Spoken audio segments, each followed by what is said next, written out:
खुलुमबाय नोंथांमोनखौ गासैखौबो आं चेनेलाव फिन बरायफिननाय थाबाय। तो लोगोफोर नोंथांमोना थाम्बनेल आरो टाइटेलखौ नायनानै एसे हमनो हाखादों जानांगौ। बे भिडिअआव फाव खालामनाया जाहैबाय बर'नि मुंदांखा एक्टर सन्जिब बसुमतारी आरो मेथाइ खनगिरि जुरि रानी बर'। तो बिथांमोना दाखालि बावैसो मोनसे एलबाम बानायदोंमोन आरोना मिउजिक भिडिअ।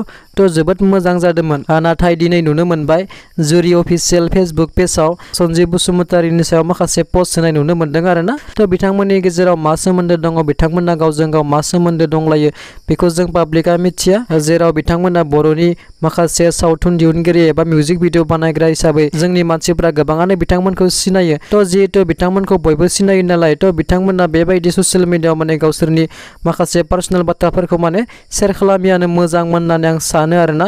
तो दिनै बिथांमोनखौ गोबां मानसिफ्रानो नुबाय बा नुबोगासिनो दङ। नाथाय बिथांमोननि गेजेराव दासिम मा जादों मा जायाखै बिथांमोननिफ्राय जेबो मोनथिना मोनाखै आरो गुबैयै बिथांमोनाबो माने फोरमायाखै। नाथाय जुरि सिस्टारा माने गावनि फेसबुक पेजनि गेजेरजों माखासे बाथ्राफोरखौ बिथाङा लिरै लिरै माने फोसावगासिनो दं आरोना। तो नोंथांमोना नैबे लिरनायफोरखौ नायब्लानो हमनो मोनगोन, नङाब्ला नोंथांमोना जुरि अफिसियेल फेसबुकखौ थांनानैबो नायहैनो हागोन आरोना।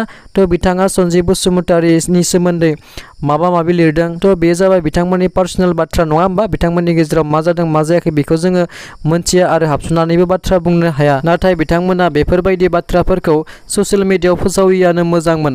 मानो होनबा दिनै बिथांमोनखौ बयबो सिनायखायो।